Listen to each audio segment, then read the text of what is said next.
Hello, Malcolm here, and welcome to Tuesday Teaching Tips. This is episode 319, and it is the latest in our current series on the 10 commandments of effective preaching and teaching. Not preaching and teaching itself, but effective preaching and teaching. Don't you and I want to be more effective? More like what it says about Paul and Barnabas in Acts chapter 14, that they spoke so effectively that a great number of Jews and Greeks believed. That's the aim. Whether you're an inexperienced speaker or someone like me who's been doing it for decades, we can all grow in our effectiveness. And I'm hoping these tips will help us to make progress to becoming more and more effective. Now, before we get into the tips for today, let me offer a point of clarification or context to do with timing, because that's our topic today. Respect the time, not your time, the time of those listening to you. Reflect on the fact that Jesus sometimes spoke quite briefly. Looks like some of those parables were spoken just on their own, in a sense, just a few minutes. Other times he spoke at length. The Sermon on the Mount, the 3 days of teaching leading up to the feeding of the 4,000 in Mark chapter 8. The Apostle Paul spoke for several hours in Acts chapter 20, verse 7. So I would contend that there is no such thing as a universally ideal length for a lesson. It all depends on the context and the skill of the speaker. In other words, it depends partly on your skills, but partly also on the needs and the context of the people you're speaking to. I don't subscribe to the idea that the perfect length of a lesson is 15 minutes or 20 minutes. TED Talks can do what they want, not a problem, but that's a TED Talk context. If your church service is like a TED Talk context, then that might work for you, but it doesn't have to. We need to think about what's appropriate for every lesson's a bit different. And what's the right length for this lesson might not be the same as the right length for the lesson I might teach next week or in a different situation with different people. Some people can be captivating for an hour or more. Others struggle to be captivating for 10 minutes. So know your skill level and your giftedness is part of this.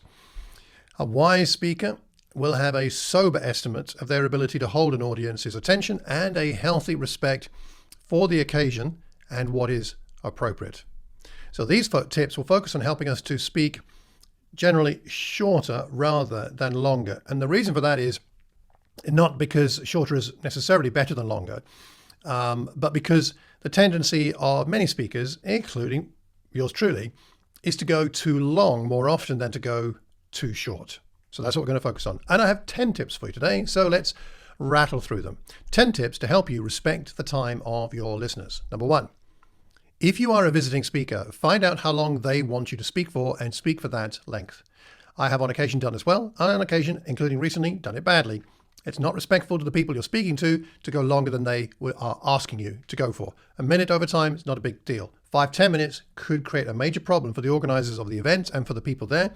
So find out what it is they would like you to do and stick to it. Secondly, if the venue is stuffy or really hot or really cold, much more so than usual, err on the short side. You, if you're cold, may be able to work up some energy and heat by your speaking, but the people sitting there are going to be shivering if it's really cold. Or if it's too hot, you might be able to cope because you're excited about what you're speaking about, but the people listening to you, they're having to suffer in the heat and suffer the fact that you're not connecting with them anymore. Or if it's just a stuffy room with no ventilation, it's going to affect concentration levels, so go shorter rather than longer. Thirdly, find out if something is scheduled for after your presentation, your talk, or your lesson. Finish in good time so that that event or that next part of the service is not compromised. It's not fair on someone who's got a 15-minute communion talk and who spent 5 hours on it to then have to shorten it to 2 minutes because you went long when they put all that investment of time in.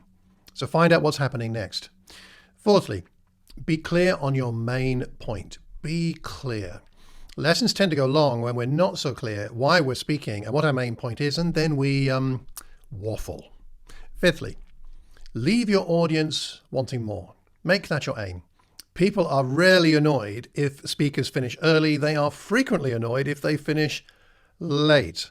I don't think I've ever had anybody come up to me and give me a challenge or a rebuke because I went too short. That's never happened.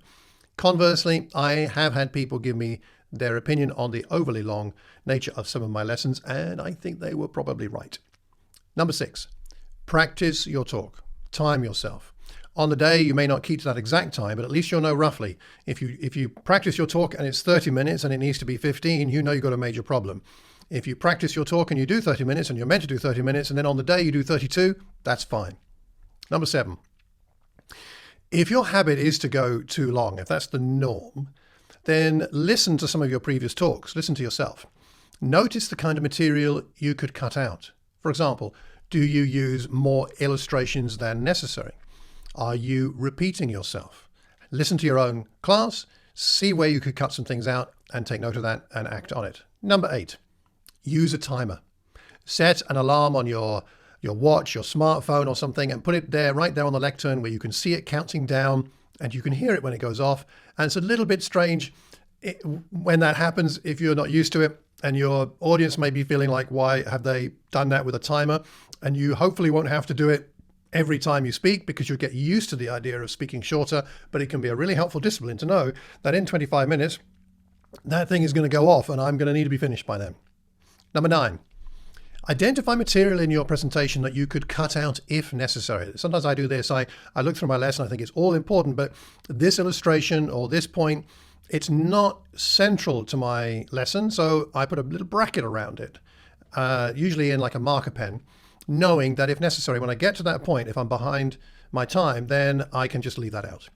You'll know which bits to skip if you need to by doing that. And number 10, and finally, pray. Pray to be disciplined. Pray to be sensitive to your audience. It's their time, not yours. If you go 15 minutes too long, that's only 15 minutes of your time.